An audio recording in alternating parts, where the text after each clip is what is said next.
Should we start the thing again? Alright, so as you can see here are our job roles. So overall we discussed that through the improvements and disadvantages, we'll start with our strengths that our last focus group gave to us.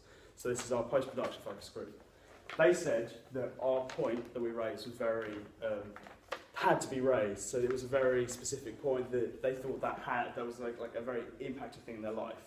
I said before, they knew they were biased at the start. They could even tell they were biased, but no one had to tell them that. And it's because they've grown up with it.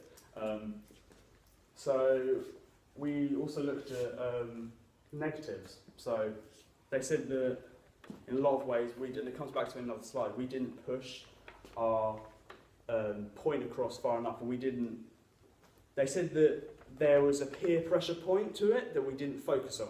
And the fact that we overlooked it entirely, we spoke afterwards and we overlooked it entirely, the fact that you can tell one person's put down their phone, but if all their friends don't, they're stuck. It's obviously a big ask to say, oh, everyone drop down their phones because of this video.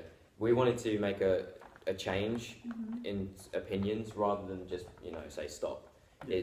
It's more about small changes rather than the larger changes. Obviously a big change would help and it would be very impactful, but it was more to just make the minor changes rather than the major ones. Yeah, so again on that, they obviously we were looking for even the small changes. We were saying even if you just obviously turned your phone off and having a conversation with someone, or you instead of focusing on technology so much, if a shelf breaks at home, try and fix it yourself before going straight to the internet. That's what we're trying to do. Is don't let control your lives.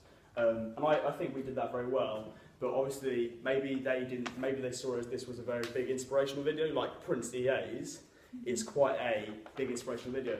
Although it is interesting that from both focus groups, even when they spoke about the comparison between Prince EA's and ours, even though his was a big branded professional production, they wrote the same comments from before, which were, no one's going to listen, not everyone's going to do it, because you need everyone to do it, not just one person.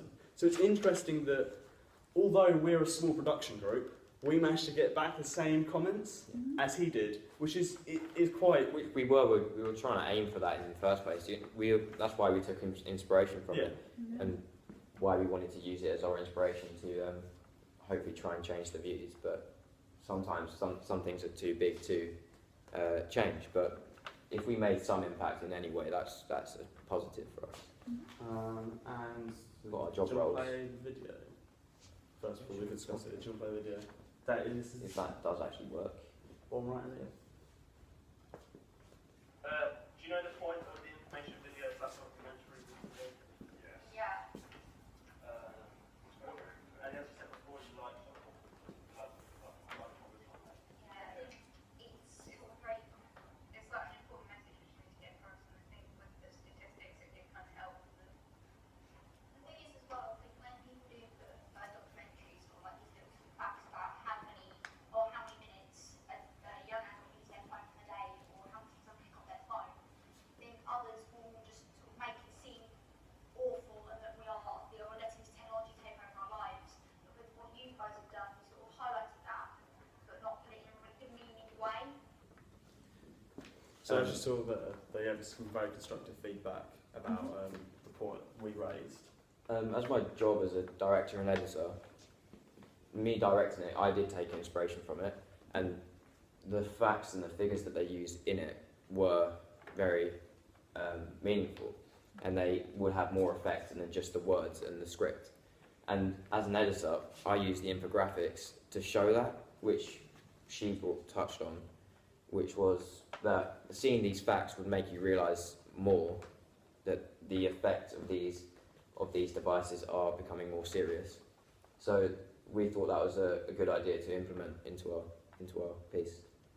And again, as camera operator, we looked at direction of shot and how you take it for a different perspective. For example, in our video we have a group of girls taking a selfie, and we didn't just want a wide shot of the selfie, we wanted the camera as the phone itself. And I think stuff like that, even if because you're listening to the narration and you're looking at the images. But I think the images are triggering your brain, and that's what we're looking for, is to trigger, to inspire you, to be like, you know, I look kind of weird doing that. Why am I trying to capture my whole life like this? Why don't I just live it? But as I said, there were downfalls to this.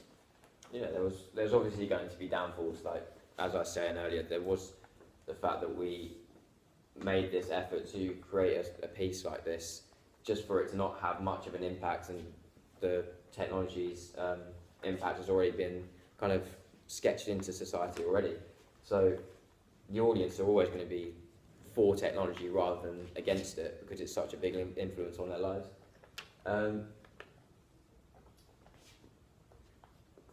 Yeah, other than that, we didn't really have many downfalls other than like management, equipment, and stuff. editorial, for example, things that could easily be corrected, but we chose this as our main one because the point was more than the video. And I know it's the video that convinces you, but if you don't have the strength of that point, that meaning you're trying to put across, if you don't fully understand it, there's no point to it. And that goes back to understanding, because you can always improve the video quality. You can improve the amount of footage. You always can improve what footage you have in it. But it's the actual concept that you need to keep very solid. It was like we already had the idea before we started the actual process of the Unit 8, and I think the problem lied more with the actual production and the pre-production, because the production was getting to know what shots you wanted to use at what time and what stats and statistical figures you wanted to use in the videos that would have been impactful on the audience. If you don't want to use a fact that just doesn't mean anything. So that's one of the main things, and the equipment obviously didn't help either. But other than that, we didn't really have many downfalls other than just the ones that we were expecting.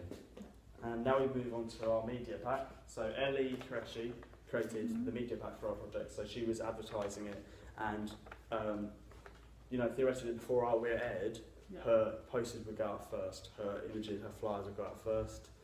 So yeah, so yeah, that there is the main poster for Emoticons created.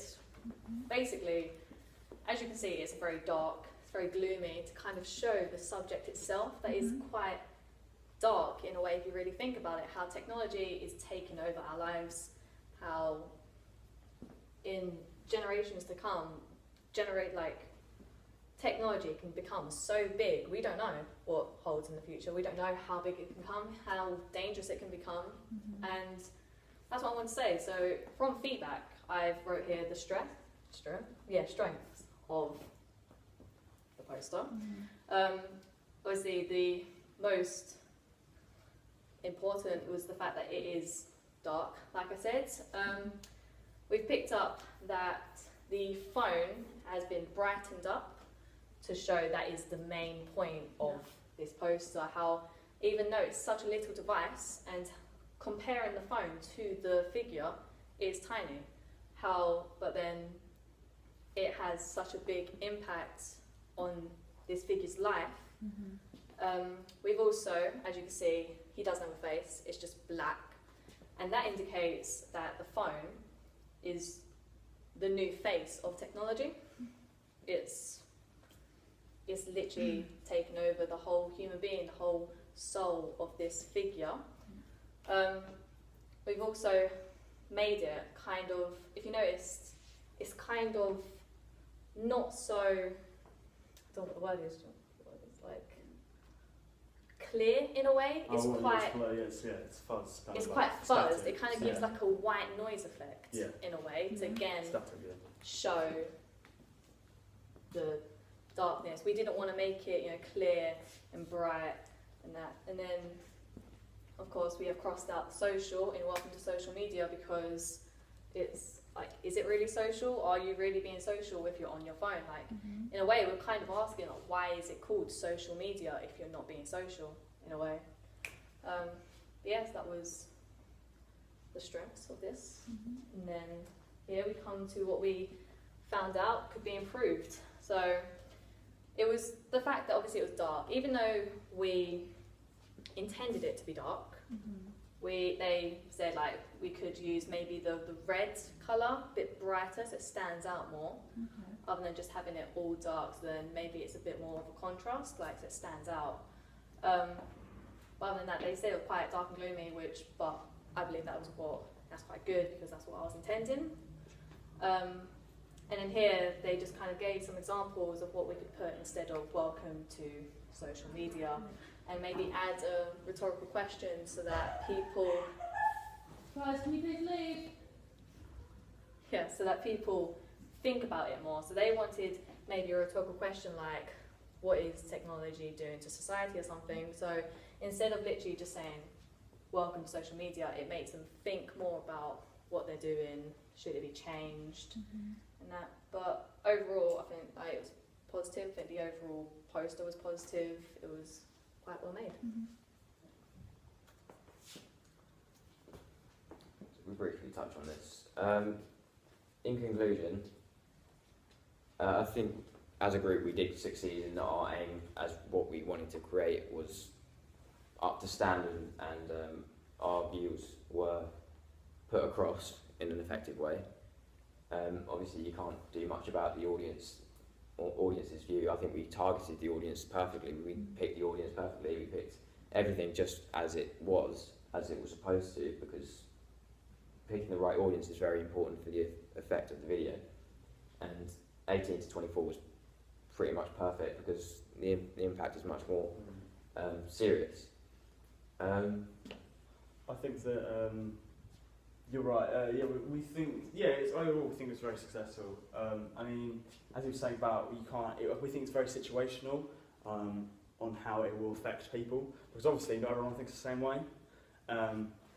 As I said, that age group is very defensive and aggressive as technology because they've grown up with it. So you can't always expect the same result. I know that there was a couple of people in that focus group who did take it upon themselves and be like, yeah, okay, yeah.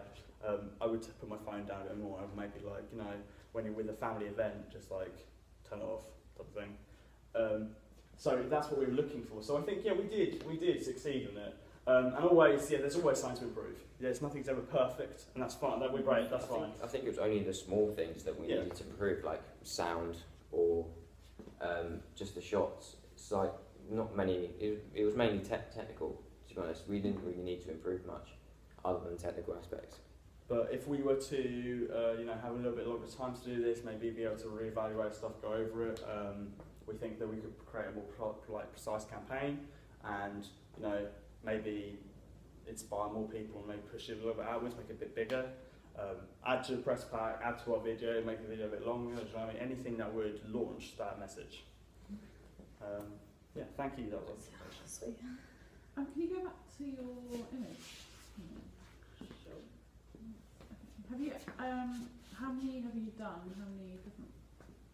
How many different pictures? Well, my press pack was we took so many experimental pictures. There's loads of pictures overall, but I just wanted to stick with one poster, and then the rest of it was just information. So writing about why it was made, sort of thing. So kind of giving the inside details of the video, as well as this being just the main promotion, the main poster.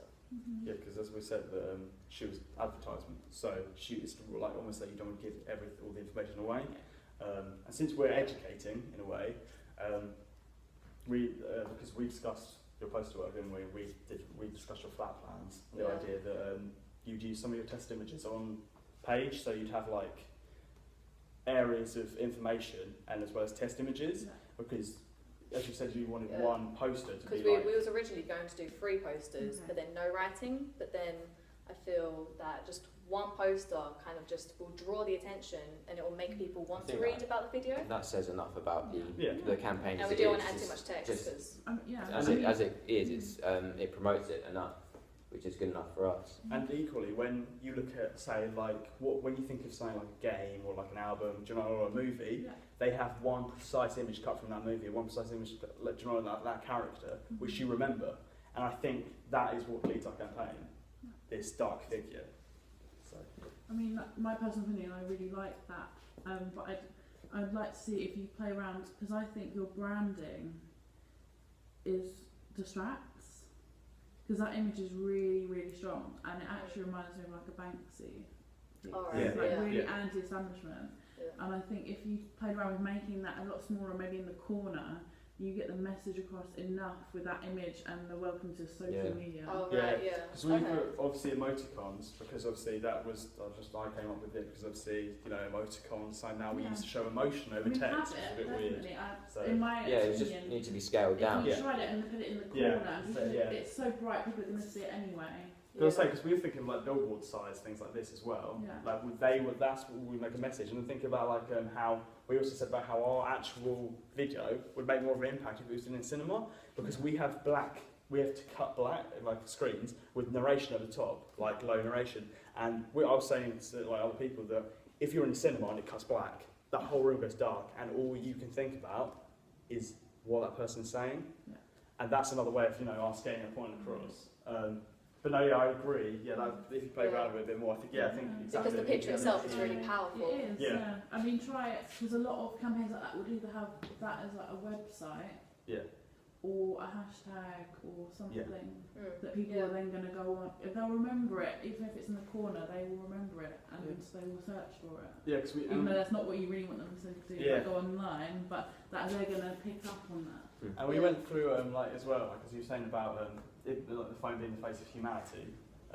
We said about how like equally like your face is like the face of black out because like anyone can use technology, and equally anyone can be behind that screen, and that goes into like we want to progress this campaign into like you can have cyberbullying. Yeah. That became a new thing. Like, Mm-hmm. do you know who wants to progress? Who ever wanted to evolve bullying? Yeah. Like that's something that's totally like stupid.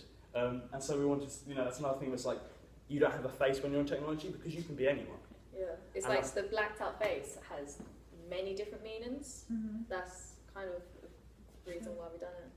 Yeah, really like it. Yeah. Thanks. Well, yeah. guys. I actually love